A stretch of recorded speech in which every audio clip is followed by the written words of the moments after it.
Hello, it's Chris Regan. Welcome to episode 2 of the People in the Dark podcast.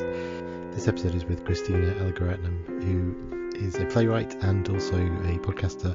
Her podcast is called The Night Writer, which you can find on Spotify and other places. I'll put a link in the notes, but I was on Christina's podcast. I think we do talk about that a bit, but she interviews writers and creative people, and she also does episodes about hauntings and paranormal things, and also she does a few episodes on the origins of fairy tales and things like that. So yeah, it's a really interesting podcast. This episode was actually the second to last one I recorded, but I'm moving it forward because Christina has a play called Playfight, which is on in Peckham this week. I'll put a link in the notes. It's on the 2nd and 3rd of June, but I want to get that out there front. So if you're interested in Christina's work and you want to go and check out this play, then I'll put a link in the notes so you can get tickets for that. So it's 2nd and 3rd of June at Theatre Peckham. Christina chose to talk about Goosebumps, which is really interesting because I didn't really have much experience with Goosebumps as a kid because I was in my teens when the books came out, so reading Clive Barker and stuff by then, so I was that interested in the books, and I sort of remember the series vaguely. I remember it being on, I suppose, but it was interesting reading those books as an adult for the first time. Christina picked 3: Say Cheese and Die, The Haunted Mask, and The Night of the Living Dummy. So I was reading those as an adult for the first time, and I was quite impressed, and in a way they're kind of, I think, scarier because of the way they're written, because in a way you come away with so many more questions than you perhaps would in an adult novel. So yeah, I think they were really good. But I think what's really fascinating about this conversation is we talk about Christina's play, another play she wrote called Face to Face, which I've read.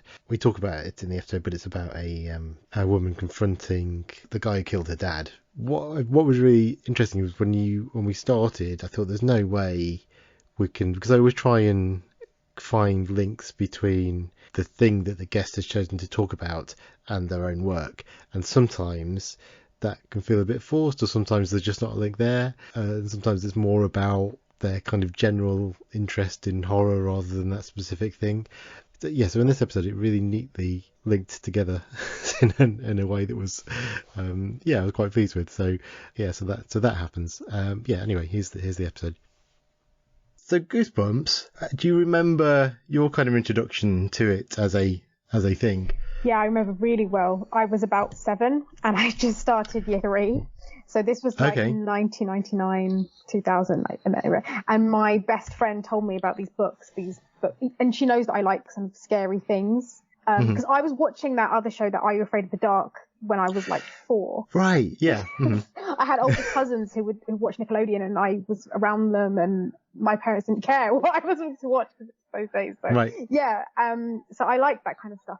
And she said, you have to read Goosebumps. So I went to the school library and took out 4 books, and I read it all in about a day, and I loved it. I loved it so much. I just liked that thrill of being scared and not knowing what was going to happen, and it was great bedtime reading as well, like as a kid. Do you were they scary then as a kid? Yeah, I mean, The Haunted Mask was so scary. It was a story about this girl, Carly Beth, and she is trying to get a mask for Halloween, and she's a girl that got bullied basically, or got picked on by these kids, and so her revenge is Halloween, and she wants to get a mask. So scary, she ends up scaring everyone. She goes to this costume shop, and there's a back room, and there are these masks that look so awful and like scary and disgusting, and this is perfect, and she buys one, and the guy's like, no, you can't, that's not for sale, and then she just takes it and throws the money and runs.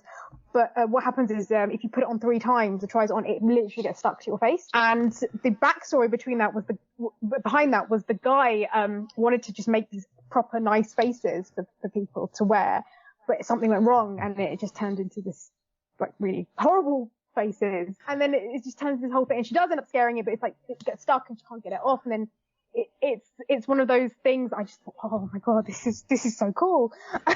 And then another one was called Say Cheese and Die, which is a brilliant concept of these kids that go hunting in this abandoned warehouse, and they find this camera, and you take a picture, and it's a Polaroid camera, but it sort of predicts the future, but in a really horrible way. So this guy takes a picture of his brother standing next to their family's brand new car, and he's fine, but the car looks all smashed up and beaten up. And then later on, they go for a drive in it, and then they end up in a car accident. Or they take a picture of his friend and it's just nothing there. She's disappeared, and then she ends up disappearing. It's just really good concepts. And R.L. Stine, the author, is such a brilliant writer, and he creates these cliffhangers at the end, which is really annoying because it's like, I want to find out what happens next, and there's a twist, but there's not going to be a sequel for it. So I read the three that you mentioned. So I read Haunted Mask, and I read Say Cheese and Die, and I read the Dummy, Night of the Living Dummy. Oh yeah. Like this week I read them because as an adult, because when I was like, because I listed them because they were the ones that really stuck out to me. There were loads of them, but those were the ones that were really it really played on my mind. And they did the TV series, and they did actually filmed it, which was really, really good. But it was something about reading about it that really at the time was quite innovative. And as a kid reading that, you don't think about stuff like that, about a Polaroid camera that can predict the future. I mean, now you might have something like that, but back then you didn't. But my sort of relationship with the Goosebumps, because I think because I'm older, so I remember Are You Afraid of the Dark?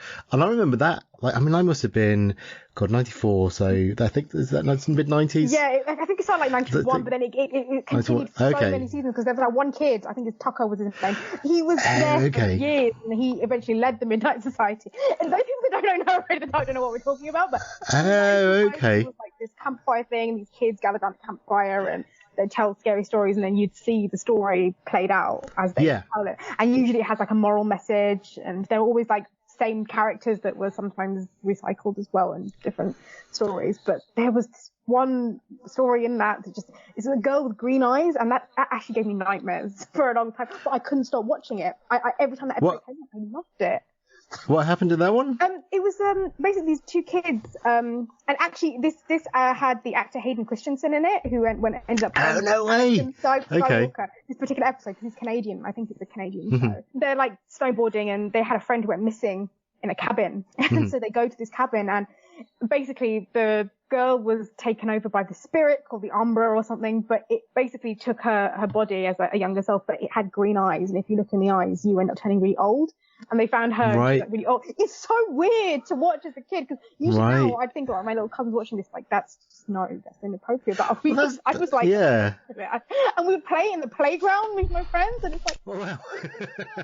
This is back there, so if we weren't all wet wipes, but it was just one of those things. And I think school was just it's boring anyway. You just want something to escape to, and I think it was something quite. It's horror, but it's safe. Yeah, well, I think in some ways it was good, because like I say, I think I was a bit too old for this phenomenon. But I remember You Were Afraid of the Dark, and I remember quite liking that. I must have been sort of 14, 15 when that was on, but it was in the days pre-streaming services. So so I'd still watch what was on. Yeah, I had to wait. Usually, I think when Sky suddenly came around, and I remember that because I was 7, 8 at the time, it was always the last thing before it just Sky kind of shut off for the night. It was a Nickelodeon. It was it was the final thing on at the night, so they put it at the end.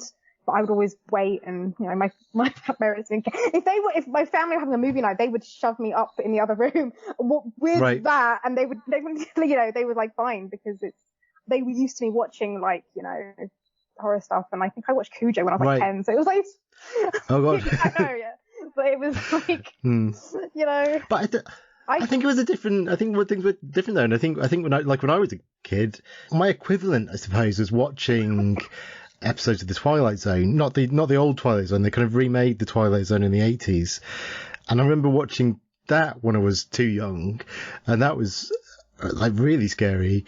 The idea of my kids watching that now, I don't think my son can't deal with. He's 9. He can't deal with anything scary at all.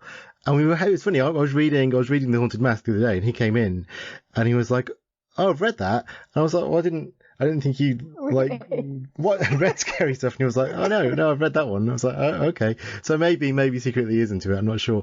But yeah, I think that there is this progression that's happened, because now I think there is a bit more protectiveness around what we show kids. I don't know though. I don't know.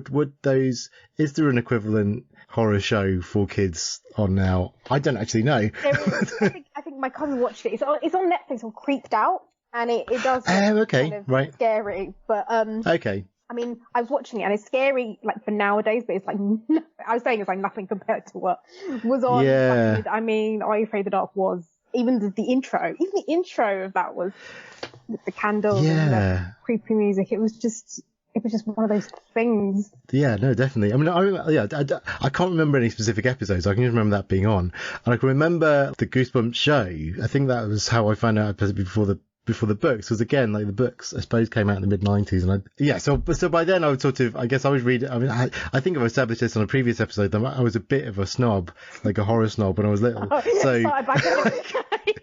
Yeah, basically. Yeah. So, and I've mellowed out a bit now, but like then I was like I was reading like Clive Barker and stuff at that point, so I was like, oh, I'm not going to read these books. But yeah, reading them now, that like The Haunted Mask, it's essentially a body horror book. I mean, it's horrible. It is, and I read that when I was like 7. Yes. I mean, I know like when we say horror, Stephen King is obviously the king, he's the guy, but I think it definitely R.L. Stine is overlooked, and I think he it's like, because it's kids, it's like the introduction into horror, but the way he does it is so clever, and it's not just Goosebumps, like he's written other horror stuff as well. But I remember really clear in my mind about this babysitter that made like voodoo cookies. And it was so good. It was just, I just remember, but the cover of it was like a skeleton, and my family kind of made me like get rid of the book, because we're a Christian family, right? Which makes things even more awkward. But they still like, it's like still a thing. Like I don't really mind, but I don't have a problem with it. But I think it was just that thing in particular, because the front cover was just so bad. They were like, you just, or like turn it over, like don't keep leaving. Right. Was part of it that it was sort of not allowed? Was that the part of the appeal of it as well? I mean, it was the thing, like it was allowed. I mean, they let me watch it, and it was fine. Especially when they knew I liked horror stuff, and especially now when I write stuff, they know. And I think my excuse, and I spoke about this on my podcast as well, when I do like with Amityville and all that kind of stuff, that I'm into horror, is that the Bible is filled with such horror stuff like ghosts, and the Book of Revelations itself is the most horrific thing. It's about possession and demons and exorcism, like Jesus exercised loads of things, but that's my defense, and that's the thing. That's really interesting. Stuff like that's where it all comes from. And also, like, I try and say, like, it's not real. Like, and if someone does say, it's so horrific, it's so scary, I don't want to read it, I don't want to watch it. Well, now I'm thinking, and well, they've just done their job. They've done their job really well, because that's, the people behind it, people filming, people writing, they've done their job, because it's so scary, you don't want anything to do with it. Definitely. I remember watching like Nightmare on Elm Street. It was on TV, and it was on late, so I wasn't allowed to watch it, but I sort of stayed up in my room with the sound down, and anytime I heard someone coming upstairs, I'd turn the TV off. And it made it probably a million times more terrifying than that film actually is, because I was just getting this silent, like, and it was black and white TV as well. I mean, I'm not, like, it was my dad's old TV, I'm not that old, but like, it was black and white TV, and it was like, just watching Nightmare on Elm Street in these silent black and white snippets, trying to piece it together. And it just made it horrifying, but I find it interesting. And then you got like Freddy, which is like just horrific, like in itself. But have you seen, like, on Netflix, they've got The Movies That Made Us? There's like a show called The Movies That Made Us. Yes, I haven't watched them yet, but I've seen that. Yeah, it's got all of, like, for Halloween, they did a special of all the horror movies that they did. It happened, like Halloween, they've got Friday the 13th and Nightmare, but it's just like watching it, it's just really funny, because you got like the guy who dressed up as Michael Myers, like this, and he wasn't an actor, but they were saying to him, like, that iconic scene when he kind of like shoved someone through the wall and he's standing there. They're like, just okay, now tilt your head like this, and tilt your head like that, and then he watched it back on the playback and was like, oh, I was me examining my work. Oh, that's cool. And it's like, and then you watch it and think, oh, it's just like they're just creating this thing. They're normal people, and I mean, that's right, because you're in that business and you've done it. But it's really interesting, especially from those early days, because I think it's quite difficult to kind of make a horror film now. Other people still do. I think horror is a genre in films that's kind of forever interesting. There's always, there are 100 films that are the same, but then every year there'll still be a handful of really original films that you go, whoa, I haven't seen that before. So, but I do think it's fascinating those earlier kind of experiences, something like Halloween, where he's basically creating the template for a lot of this stuff. I mean, speaking of like Netflix, so the Goosebumps TV series is on. Well, they've got one season of it on Netflix. Yeah. So they're putting things on and off, taking things on back and off, on and off again. Yeah. But they've got the Say Cheese and Die episode. So I watched that, and that's Ryan Gosling is in that. Yeah. That was Ryan Gosling. Like, he's Canadian, so I think that loads of people started out on those shows. Right. But it was him, the kid. Yeah. Yeah, the kid with the camera. Yeah, it's amazing. But it's definitely noticeable because I read the book as well, and like it's noticeably not as scary in the TV show. And obviously that's partly deliberate, that they had to kind of tone it down. Like at the end of that episode, I think the guy who they steal the camera from, he gets like trapped in the camera, whereas in the book he ends up in this horrible sort of misshapen sort of thing on the floor. It's sort of really gross. I think also, I can't remember if it's the same actor that played it in The Haunted Mask as well. I'm not sure, but I've definitely seen that actor before somewhere in something. Maybe he's already friends up somewhere. But I wanted to know more about them, like their story. Like, why did you create those masks, and what was it trying to achieve? And then the Say Cheese and Die, like, what were you trying to do with that camera? Yeah, but it's interesting because the Haunted Mask guy, when he's explaining about making the sort of failed experimental masks, and he calls them the Unloved, which is such a weirdly poetic and awful idea. Nowadays, when it's like, well, what do you mean by that? But then he's got them kind of hidden away, and they're all but you don't even really get much of an explanation for it. It's bizarre, but great. And the Haunted Mask one, they had sequels of Say Cheese and Die and Haunted Mask as well. Right. And they had, I think, one of the in the book, there's a book as well, and I think it's one of the bullies. Yeah, I think one of the bullies, Chuck, I think, he then goes back to the shop and gets a mask of his own, and then it all kind of starts again, and they have to try and do something with it. So, like you said, that body horror thing of it being stuck to your face and you can't get it off. Even the moment where she realizes it's stuck, like there's no line where the mask should be. It's horrible. And it's like a children's book. Yeah. But the ending of that, and I feel like we can spoil it because it's so old. Like the ending is that the guy tells her that she can get the mask off, but like if anyone puts it on again, then they're screwed. It's just going to be stuck. And then it ends with her brother walking in saying, "Oh look, I've just found your mask," and he's got it on. And that's like, oh, for goodness sake. Yeah. No, that was that was really good. So the other one that you mentioned was the Night of the Living Dummy. Oh yeah.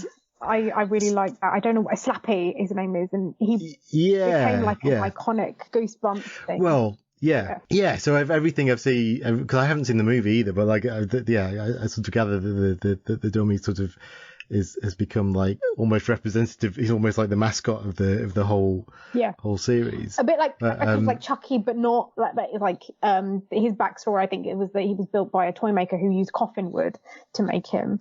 No way. Yeah, okay. I know. So this is like no one else would understand like how cool that was, but it's pretty, like I'm like that's really cool. Like, and can we find more of that? Like, can you delve into the toy maker? And I want to know more about him and like why. What's his deal? Like that's what I'm interested in. But because he does this, like he throws in these little things about why things are and the people that make them. And I'm like, I want to know more about the inventors of the camera and of the toy and of the mask as well. That's me. Yeah. See, I mean, speaking of Chucky, I don't know if you saw the Chucky TV series that was on. I've heard of it. I knew they made one of it though, but I didn't know how much of it was really true to the original film. Weirdly, and this is off topic a bit. I'll get back on topic, but like, because I really enjoyed it. Until it sort of became like, because it's the original, it's Don Mancini who invented Chucky, wrote the first Chucky script, and then has been working on the series forever. So it's the same guy, but it almost, about halfway through the series, it sort of becomes so kind of self-referential, it kind of folds on itself. Like I know what you mean. Yeah, it's just all the characters come back from the other films, and whereas at the beginning, it's this kid in high school, and he makes this weird art stuff, and he's gay, and he sort of is in love with this other kid, and it's this really like really sweet little sort of gay love story. that you haven't seen before. Like, you sort of haven't seen this in a sort of in a kind of, I suppose, not necessarily mainstream, but like in a fairly mainstream-ish thing. And certainly not in a genre piece, I suppose. So I was really into that. I was really into this kid making his weird art and sort of this kind of this sort of love story. And then as soon as and then Chucky is kind of helping him, but obviously it goes bad. But why I bring it up is there's a scene in it where he goes and does it's like a talent show or something, and he goes up and he pretends Chucky is a ventriloquist doll, and Chucky just starts to insult everyone. And then I read Night of the Living Dummy, and that scene is in Night of the Living Dummy. That's the routine, isn't it? And he starts. Yeah. And I was like, well, is that? So that must be. I mean, I'm guessing that's deliberate, like a deliberate, not stealing from it, but like a deliberate reference to. But then that was happening in an episode of Buffy as well. I remember in season 1 where there was that ventriloquist dummy, and he started insulting people, but he was sort of someone they think he was an evil person, but he looked out for the slate. He was looking out for. He was a good person. Twist. But yes, I do remember that now. Yeah, okay, it was like season 1, really early on in the first season, but I remember I was obsessed with that. But I can remember watching that thinking, is this like a 90s thing? Like, evil ventriloquist dummy is like a thing? Because there's a great film, like an old British film, Dead of Night. Dead of Night is like it's a sort of anthology horror film from. I'm going to get this wrong. It's either possibly 50s, maybe older. It's Future Chris here confirming that Dead of Night was released in 1945. One of the stories in the anthology in that film is about a ventriloquist dummy. I don't know if that's like, I'm trying to think of what's the first. I mean, there's one with Anthony Hopkins as well, like 70s. But like, I think it's like a consistent. I mean, ventriloquist dummies are inherently scary. No. Well, yeah, because I watched like a Living Dummy and grew up with that, and for me they are. So like, I'm just used to being like slappy. Like, I just see him as ventriloquist dummy. I wonder if that scene of doing the sort of the talent show performance and insulting everyone, if that's like I can't remember Dead of Night well enough to know if that's in there as well, but I wonder if that's like a classic. If you're doing them, I suppose it is. I suppose if you're telling that story, then at some point a ventriloquist dummy is a stage act. At some point you're going to get on stage and the dummy will start saying things. Yeah, it's a trope. I feel it's like Back to the Future, where like no one can write a time travel thing where someone goes back and then plays a song from the future because Back to the Future did it first, and they kind of have a lock on it now. Anything anyone does in time travel, everyone's going to immediately think, oh, well, Back to the Future did that. It's like one of those things, I think. I find it really interesting how these things kind of follow, if you can kind of track them through popular culture. Like, even now, that you can sort of think, this idea of the scary ventriloquist dummy. I mean, I know there are still comedians who do it, but like my son would find that scary, but I don't know if he'd actually recognize what a ventriloquist dummy is. I suppose he would, but then but probably just from popular culture, like not. Yeah. Hi, it's Future Chris here again. So I thought I'd ask my son what he thought a ventriloquist dummy was, and this is what he said. It's a dummy that ventriloquists use, where they pretend to talk and they move the dummy's mouth. And in horror movies, they know they come and try and kill you. I don't. Yeah. I mean, I guess. Well, then thinking about it, I never saw an actual ventriloquist. No, so I haven't either. It's a weird. I think maybe Britain's Got Talent a few times, but then even then, I would always remember back to Goosebumps because that's always going to be ingrained in my memory. So, but this there is because there are quite a lot of similarities between the stories, and like so the idea, because I think in that first Night of the Living Dummy, they don't really go into where the dummy came from. So that's interesting. You were saying about the toy maker and the coffin. I think that was he wrote sequels for that, so it was like, and then other dummies. There were other dummies out there that was made by the same coffin. It's like an evil toy maker that made it, from which I thought I can write something about the toy. I want to like do that about the toy maker. Like I would want to know his story. Like, why are you like that? Why did you make these dummies? Well, this is But this is the thing. So you've got the not just stolen coffin words. Okay, yeah. I think this is what's interesting is that you've got the guy making the weird masks, you've got the guy making the camera, the evil toy maker, and it's like, what are these people doing? And then it goes wrong, and then they go in hiding, or like they go all weird. And the guy I think made a mask. He ran the Halloween shop still, But then he was just okay. he had other costumes and kept it hidden in a door, which was ajar, Mm-hmm. and then she went in it. And then the camera, he was just really upset because he was trying to create something like scientific or he's going to change the world, and then it all went horribly wrong. But Yeah, you had it. Could change the world. Yeah. And that it worked. It didn't. Yeah. Well, that's the interesting question of the camera is that this almost, I mean, I think it's pretty clear in the book by the end, but it's almost like, is it predicting the future or is it making the bad things happen? And I think by the end, the kid's like, oh, it's making the things happen. But there is that, there's still a bit of a question mark over that. Yeah. It's like, how can someone just disappear, I guess? Or like, yeah, that's what interested me is where, because she's like, so he takes a photo of the girl, his friend, I can't remember her name, but she disappears. So in the photo, she's not there, and then she disappears for a couple of days, and then he rips up the photo, and she's back, and she's got no memory of it at all. And you're just like, oh, what's that? Yeah. And the Where was police she? is out looking for her, and it's officially a thing. So it must be. And I think the original photo they took was of his. I think it was the TV series, or was it in the book as well? But his friend falling, and then he's like, no, it's in the book as well. Yeah. And he's like, oh, it's a good action shot. He's like, no, I took it before you fell. Like, literally, you fell. Like, no, it's really good. Yeah. Nowadays, you can imagine, like, I don't know, something predicting with everything technology. You don't know. Everyone's predicting things, but back then it was more. Ooh. Well, this is one of the things that interests me about it was I mean, I don't know, because there are sort of newer ones, I don't know. I mean, does he still write them now, or there's this? I'm not sure. I hope so, but I'm thinking. I should probably look this up. How is he kind of gonna? I will keep that momentum going. I guess he can, but has he got other series? Or is Goosebumps like the? Is he going to write sequels for them? I'd love to see them. Yeah, I was just wondering about like the way sort of childhood's changed. I mean, that's what struck me about it was that because they're kids who I'm in danger of sounding like a really old man now, but they're all very suburban. They're all kind of set in these like little suburban towns, and the kids are all the sort of, I think they're all about 11 or 12. Yeah, this is the thing. They're actually really young, but when I was reading, I was like 7, 8, 9. So for me, 12, okay, at that age, it was quite old, and they were riding bikes, doing everything very independently, going to shops, like doing all that stuff. And I'm thinking, when I get to age, I'm like, what? It's like they seem much older than they obviously are meant to be, but maybe because written. Yeah, but I don't know if that's.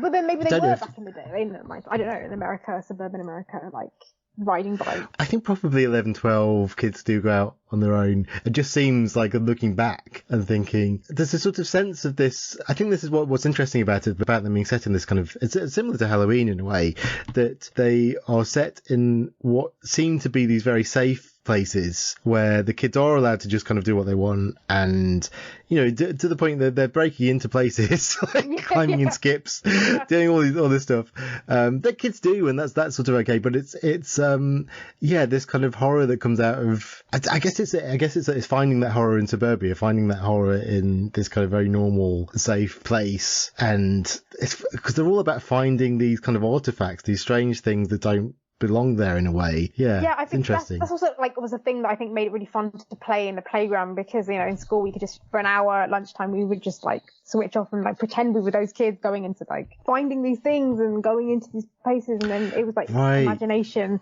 and then you just go back to school, and then it's back to maths or whatever. For that 1 hour we were able, because we would watch Goosebumps and read the books and into that. It was just fun for us to act it out, and play around, which I guess kind of like then leads on to like when I started to write and do like drama and that kind of stuff.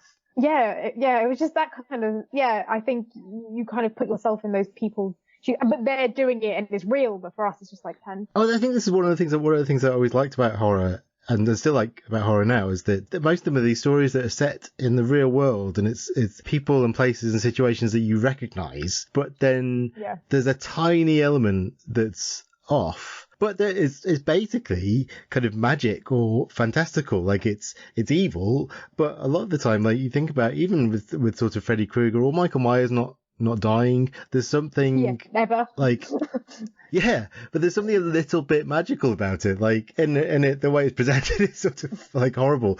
But I think I always like that it's like mid-level escapism, because you're not in like full fantasy, but it's like this is the world I recognise, but something's a bit different about it. And I think Goosebumps kind of does that really well. There's one element in each story that's off, and that's where it all comes from. Yeah. Yeah, and then at the end he has this setup of a cliffhanger, which is, you're like, oh, it's so annoying. Like, because now I think we want to have, with the age of where there's always going to be a sequel, you're expecting season 2 and 3 of everything, follow up. Yeah. Those like books and those like TV series, it'd always be a twist, such a big cliffhanger, and you're like, oh, he's not going to, he's like, what? Yes, yeah, no, it's good. One of the things I think is interesting about them as well is the parents in the stories. Well, they're either never there. Like, there's quite often at least one absent parent, or they're not really featured. Or in like the case of Night of the Living Dummy, are just completely unable to help. Just don't believe the kids. Yeah.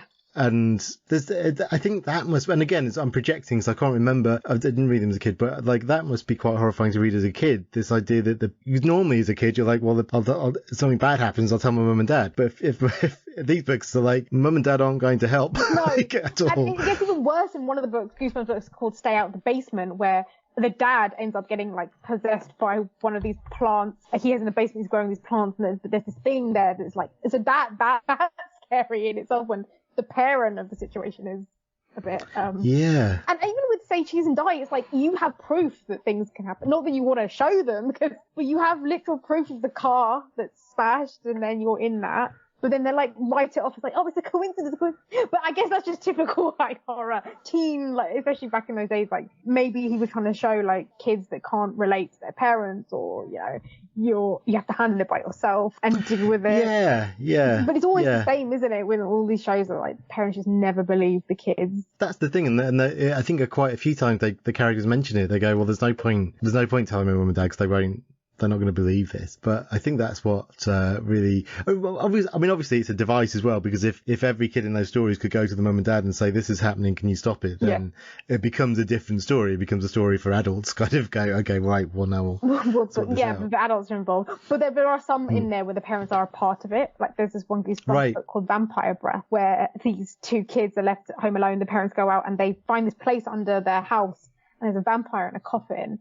And then there's this little girl he's trying to find his vampire breath to get his vampirism back or something. Mm-hmm. But basically, long story short, the little girl who's somehow around is end up evil. And then the vampire chases them, and they get out, and the parents are there, and then they're like pointing at him. And the mum goes, Papa? And basically all of them are vampires. And even like the dad of the mom. It's that typical twist at the end, and you're like, what is happening? So it's like sometimes the parents, even though they seem to be like written off, sometimes they can be a part of the story in a really insidious way. Right, interesting. And then you're on the side of the kids, obviously, and then when they're like, what the hell, then you're like, oh gosh. Okay. Well, I think that's the scariest thing in the world as a kid, is the idea that your parents could be evil. Yeah. Like I used to have nightmares about that. This is a really horrible film. I think it's just called Parents, with Randy Quaid's in it, about cannibal parents, about this kid realizing that his parents are cannibals, that I remember seeing when I was too young, and that sort of messed me up.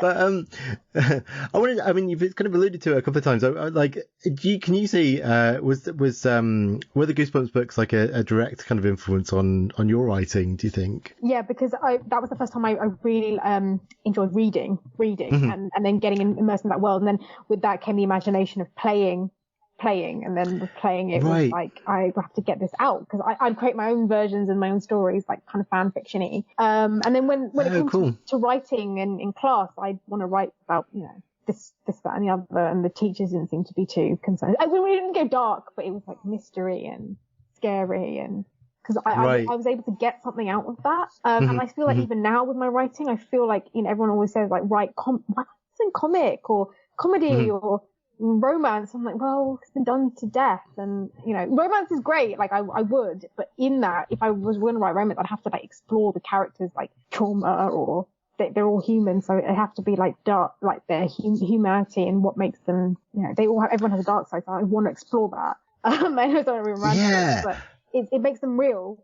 And I again, like with all the stuff that I write, I want to explore the dark sides and what makes them think. It goes back to the whole thing about wanting to find more about the toy maker and the costume the maker of the mask and everything. Like what's their story and what made them want to do stuff like that. As you were saying that, I was just thinking that's exactly it. You were saying about being interested in where this stuff comes from and what those people are doing, and that's I can see that. So I read your play Face to Face. What do you want to just sort of set that up, the sort of premise of it? So I mean, so basically the premise, those kind of like changed productions, but the premise is the same. Basically, this young woman meets her father's killer in prison before he's about to be released. And they were the same age at the time. They were teenagers, and now he's about to be released, and she goes to meet him, and they kind of relive everything that happened.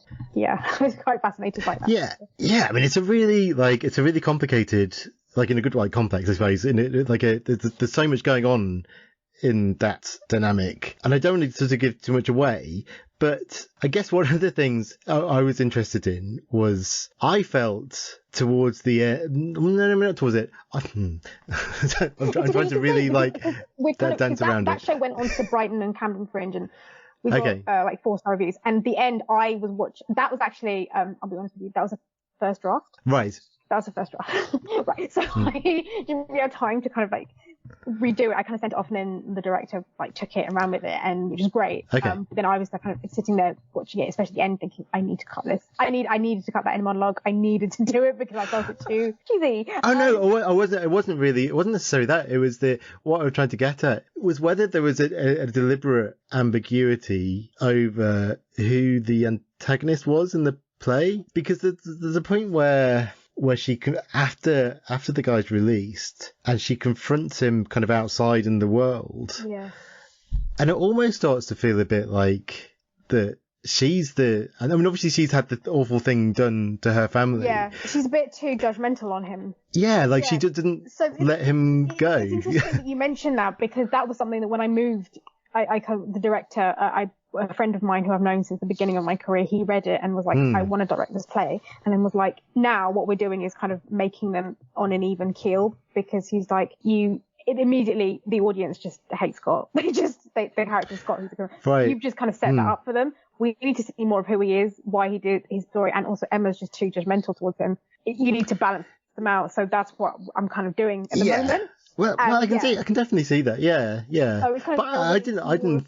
Who they are, why they're doing what they, and you know, the whole idea of forgiveness, redemption, remorse as well. But because I was like, I wrote that 6 years ago. It was originally only meant to be just one scene, just them in the prison room, just hashing it out. And then I got accepted into this scratch night. I just sent it off, and I won this competition.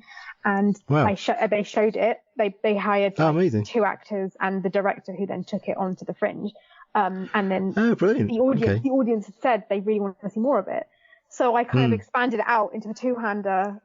They wanted to see more of them. So I thought, how am I going to make this into a thing? And I kind of just wrote extra scenes of them bumping into each other. But then it's kind of like, looking back now after years, kind of like redoing multiple drafts, expanding the story, bringing other characters into it, and now stripping it back away again. It's like, why does she keep going back there? All that kind of stuff. So but now the final draft, which is draft, I think 17 or 18, it's going to be them again. He's actually out of prison, because the conversations they have realistically in that prison, the police would be like, no, you need to get out of there. Sure. Artistic license, but at the same time, realistic. So it's that kind of stuff, and I explored about who his mum is, where his backstory is, her parents, all of that kind of stuff. And but originally the idea was, I think I saw a documentary about it, this guy that got beaten up by these group of kids, basically, in front of his daughters, and I kind of had an idea, just something like stuck in my mind of, well, what would happen in years later when he's released. They're teenagers, but you know, when they're in their mid-20s, what's going to happen? They're the same age. How has their lives changed? But they're always going to be connected through this one event. And I wanted to explore that, and then that kind of spun off. But I think now it's like, well, it's not the documentary anymore; they're their own characters, and I have to kind of like divorce that idea. But at the time, that was the inspiration. Well, that makes sense. I mean, what's interesting is, I suspect these things do, but you definitely get a sense in the version I read that both of these people's lives have been ruined. Like, she can't move on. That's what I got from her following him around, was that she can't move on from this thing. She's trying to get something out of him, some sort of, I guess, sort of sense of remorse or something. That, like, because even reading the monologue at the end in the version I read, I think a lot of this sort of comes down to performance as well, but in my head, when she was doing that monologue, and I wish I could have seen it, but like, in my head I was like, well, it didn't feel genuine. Like, not in the writing. I thought the writing was genuine, but the like what the character was saying was like, I don't think this adds up. Like, it feels like she's telling herself. I think it's that thing in a way with when you're looking for closure on something traumatic like that at a certain point you sort of just have to decide. And she sort of makes that decision, but it's like, did what she put this guy through, I mean, and obviously what he's done is worse, but like, that she's not let him move on from it to a degree, and which almost feels, it's just like a cycle of awfulness, like in a sort of really interesting way. But like, I thought it was really interesting. Okay. And did you look into sort of like actual, or was it just from that documentary? Was there a case of like people who'd gone to prison young and things like that? Oh yeah, there was a lot of research in that.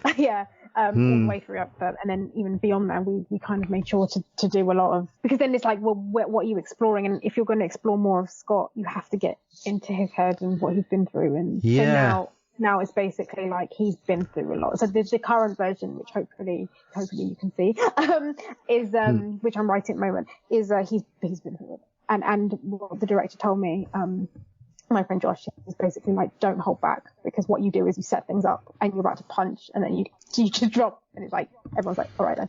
So you need to punch them and just go for it. Right. So I kind of did. And that conversation they have, even when they're talking about the death and the killing and all that, that's actually still there, but it gets more darker. Like to the point where she's kind of like, you think that she's like a young girl alone with this guy, and then her dad's kind of dying, and she was like, I thought you were going to do something to me. And he was like, maybe I would have, and all that kind of stuff.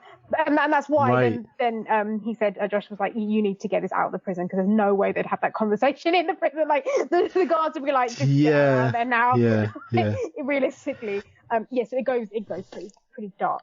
Oh, that's interesting. I mean, because I could imagine, because that scene, because again, that scene when they're outside of the prison, when she meets them outside, it's it has this kind of undercurrent of like tension, because you're like, she's confronted him outside on her own, and she's really trying to push his buttons as well, and it's sort of I can see that really, definitely pushing that further. I can see that really working. No, that sounds really good.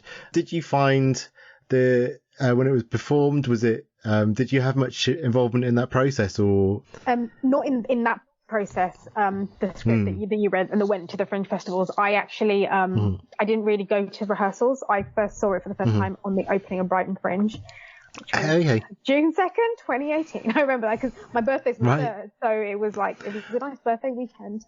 But I remember being really nervous because I hadn't seen it before, and usually before I'd been involved in rehearsals and stuff. But the director, Rachel, who's still a friend of mine, she's quite involved in like the movement style. She favors like movement a lot. And there was a puppet in that, which we all agreed didn't work. Like, even at the end, it didn't. The puppet was basically the character of Johnny, the kid that Scott takes under his wing. I see. Okay, right. I was trying to work out where a puppet. Right. Yeah, it just really didn't work on that. So we had to get rid of Camden. But there was a lot of, it was really well done, but I think for me, I think creative. When I kind of sent it off gave it to Josh to read, and he's like, there's more you can do with this. So I could just go somewhere else. I mean, you know what it's like when you kind of creative differences. Yeah. But Rachel was really good about the whole thing, and but it got to like nice places, and the reviews were really, really positive, which was good. I guess for me, because it was first draft, I'm watching it thinking, I could change that, or I could do that, and I really need to edit this bit and get rid of that. It's just me being critical, because it's hard every time watching it and then not being able to do anything about it. It's because I've not really I assistant directed a play once a few years ago, but that might have been 2018 actually. But That's the only time that I've really been involved in theatre. But yeah, that was I guess my impression was that the writer gets more involved, like, because in film it is exactly that experience of you kind of write it and then turn up years down the line and kind of see what they've done with it. I think that's what's good. Like what you're doing with it now, I think that's also a good thing you can do with theatre, is that you can sort of take that away and rework it and then do it again. That's whereas I think it's like often with film, you kind of do it and then it's there and then and with all the kind of flaws and things didn't work there, as well as all the good stuff. But that's true. I didn't think of it like that. Actually, yeah, you can. yeah. And also, I think at the time, I can't remember why, maybe it was like personal stuff, I didn't get so involved. But now, like with all my other stuff, I am definitely much more involved with this again. Right. I turn up to like workshops, and I think even with Face to Face we had like an R&D, and we had like so many workshops for this particular one to get these characters to where they really need to be. This is probably a stretch, and I'm probably doing it on purpose for the podcast, because I try and do this with everyone who comes on, but I can see parallels between like Goosebumps and the play, like not direct parallels, but there is that sense of the kind of absent parent, and this girl has obviously like had to deal with a lot of stuff on her own. She's seen this horrific thing as a kid, and yes, it's sort of based very much in the real world, but it's still, I think actually a lot of the themes are kind of still there. It's still a kind of urban kind of horror happening in the kind of daylight real world. And underpass. Like the underpass and things. Yeah, exactly. And I think also like that version you read, like even now in the current one, he's always going to be that monster under the bed, that kind of thing in the back of her mind that she can't shake off. Yeah. And I was quite fascinated by that, and just the idea of him and what was going through his head at the time, and is he remorseful? Is he this? And I think what Josh has done for me, like now, is basically said, you need to really get to know him and her, like just with him, like you have to divorce this idea of your prejudgment of those kids that did it in the documentary, because it's not them. This is a completely different character. Person. You need to like find out who he is, and is he sorry and why, and all this kind of stuff. Like, does he love his mum? Does he not? Like all this kind of stuff. And that makes so much more sense. Right. And we're back to figuring out why the evil toy maker makes the dolls. This is it. It's like kind of like why? Because that's what originally I was fascinated by. So if I then get rid of kind of a preconception of someone who based him on a character from a document, a real person, but it's not that, then he's his own person. So you have to figure out why he did this, what made him snap. And anyone can snap, and everyone is capable. We saw that at the Oscars with Will Smith. He went smack someone across the face. Anyone's capable of a breaking point. And I think that's really also quite fascinating as well. Scary. Because there was a version in there, and it's kind of in here, but there was a version where we brought other characters in there. His cellmate was a guy who kind of like killed his kids, and his wife. Right. But he's now like preaching, he's like the prison like preacher, and Scott's just like, are you kidding me? But can't say anything. And then in one of the versions, he like provokes him at the end to like strangle him to death, basically, because he friends gets back in prison and then deliberately starts an argument with him about the situation. I see. And then when I kind of like, it's one of those situations where you kind of like have to redraft, and it's like, well, is there room for this? Is there not? But it's like one of those incarnations, if that makes sense. Yeah. But I could write like a whole thing on Pierce himself. Like, it's a one-man show. Like that's his like story. But yeah, it was like one of those things, and also like for Scott, like who he's been locked up with all these years, like the kind of people he's had to deal with, and all the kind of stuff about people kind of defecating in his food, and which happens in prisons. And he's changed. He's not the person that he was when he came in and all that. So it's like you have to go to a dark place as a writer to do this, and it's going to be really emotional and hard. And I had to like force myself to do that. Yeah, because I think that's probably where it's different. Is the like in Goosebumps and in a lot of horror stuff, in Halloween even, there's this sense of evil. Like Michael Myers is evil. It's an excuse that R.L. Stine uses a lot in the books. He just says, like the guy who makes the camera says, like the guy he made the camera with was evil, and he was a bit evil as well. And the sort of idea of things being evil. Like, well, was he evil because he was trying to make something which is like scientific, also like competing with a friend or something, but he was trying to do something and it just something went wrong. And the same thing with the masks as well. Like they're trying to do something good. Like maybe they're trying to create something like a facial reconstruction surgery in like a different way. Maybe, but it just went wrong. But this is the thing. Like you were saying, I think in reality, like evil isn't really a thing. People do things for reasons, complicated reasons that are to sort of, I just say sometimes it's just people just snap. Sometimes it's to do with their background and where they are at that particular moment, and all these kind of different complicated things. Yeah. And I think it's interesting to try and answer all those questions, but then also to look at what happens. I think that's what you were saying about him ending up back in prison and what happens there is this idea of the aftermath of it as well, like what happens, which I guess is what the whole play is dealing with to a degree, is the aftermath of that event for both the characters is kind of where do you go from there and how it's kind of affected both of them. Before I stop, I just wanted to mention your podcast as well, which is how I know you, because I was on your podcast a year ago, but pretty much a year ago. I think when I checked the emails, it was a year ago, which is scary, but because time just goes. It's The Night Writer, isn't it? The podcast. Night Writer. The Night Writer podcast. Yeah.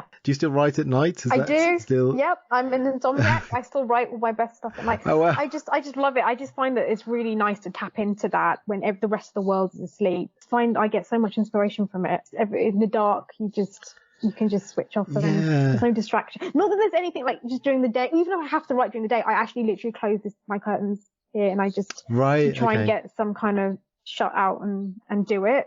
Or put on like those ambient things on YouTube. You know, there's like ambient. Oh, okay. I love them. I think for face to face when I'm writing about Scott, I use like prison ambience because that's where he is mentally in anything. Oh, whoa, okay. I'd never thought about that actually. Yeah, there's loads of like an hour of like prison noise, background noise, and it's just doors clanging and people just shouting. But it's something that the characters will have to be listening to. Or whatever character I'm writing, even I'm writing like a book about, I don't know, it's in the Regency era, it would be like a Horse and Carriage or like Rain or something. I don't know, but it really helps, like these ambient stuff, and especially in the dark. Okay. Right. But the Night Writer is I kind of like used it because it's like a play on I write in the night, and it's like Night Rider. Right. Yeah. Cool. Yeah. Because I used to write at night all the time. I still do to a degree, but I kind of, I suppose it was having kids really. Like at a point, I think the constraints on my time became because I sort of work as well, and between the work and the kids, and then just watching films and playing video games and doing stuff like that, and seeing people occasionally, like all of that stuff. I found that the only way I could write was I had to sort of teach myself to be able to write anywhere, and then I kind of end up writing in snatches, like on the train or on lunch breaks and things like that, and then I kind of missed you're saying it really late. So your podcast, you kind of interview writers, and do you kind of, is it just writers, or is it all kinds of creatives all as well? All kinds of creatives, yeah, any creatives. I think some paranormal experts have got in touch as well. Oh, wow. Interesting. It's cool. It's interesting to hear what like they've got to say. I obviously want to do like independent ones as well, because I haven't done that since season 1, because like season 2 just like loads of guests, and even season 3 like all of them in touch because of the Matchmaker FM. But but I've got like, I had loads of certain things to do, like that I wanted to do an episode on City of Atlantis and like other like ghost ships and all those other fairy tales that haven't been done yet. Because that's what I kind of do, is like delve into urban legends and fairy tales, like the real history behind them, because they're dark stuff. They're really creepy stuff. And I'm just really fascinated by the origins of that. And you see on Disney, but it's like, well, you don't know the true story. Right. Okay, that is interesting, actually. Yeah. And are you interested in like paranormal things as well, like ghosts and things like that? Yeah, I love it. I think I did one episode on Amityville horror, because I think that's and I want to do more about other haunted ones. I feel like it's got kind of like, when they do it now in like media and popular culture, it's got to people laugh at it. It's not taken as seriously, but I think it takes like, I don't know if you know about Mike Flanagan is it Mike Flanagan? Yeah. He's great. He really dragged pop horror like back into the. Definitely. Fantastic job, and I saw Midnight Mass, which was amazing.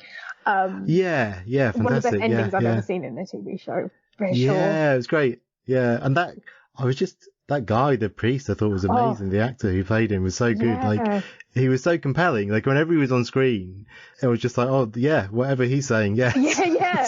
I mean, it was good. It was like a slow burn, but it was really, really well done. Those things.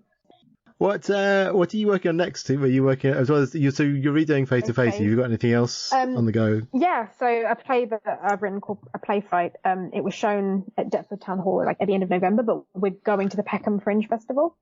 Oh, cool. On the 2nd and 3rd of June. Right. Yeah, tickets are available on the website of Peckham Fringe, but you can also get it from Orison Productions website as well. Yeah, orisonproductions.com. Yeah. Okay, cool. That's great. Yeah. So it's like that's kind of like something that's sort of about sort of stereotypical of like two teenagers, boys of color.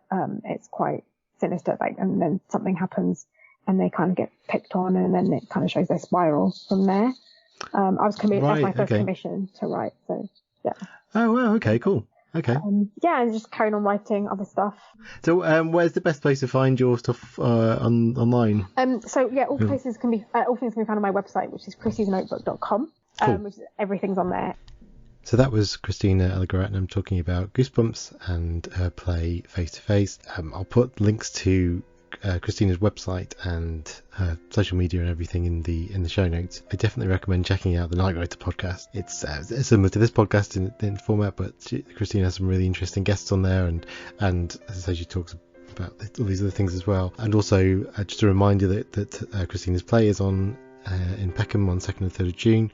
I'll put a link to that as well. Finally, last thing of all, before I go, I just want to put in a plug for my book again, Astaroth, which I will put a link to, and it's a kind of haunted house ghost hunting horror story about two rival ghost hunters who attend the same haunting, and then it all goes wrong. It's set over the course of really a single day where this investigation takes place. But yeah, it'd be really, if you're enjoying this podcast, a really good way to support it would be to check out my book. Okay, it looks like, based on my complete inability to get this episode out sooner than I wanted to, I think the episodes are going to be every 2 weeks.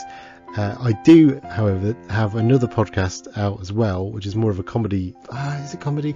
It's a sort of light-hearted film podcast called Just the Thing, where me and another writer friend, Joel Jessup, try and reimagine the plots of various films if we put John Carpenter's The Thing in them. So yeah, if you search for, I'll put the link to that in the notes as well, but if you search for Just the Thing podcast, it should come up, and it's definitely on Buzzsprout and Spotify. Anyway, that'll do for now. I will see you next time. Thanks. Bye.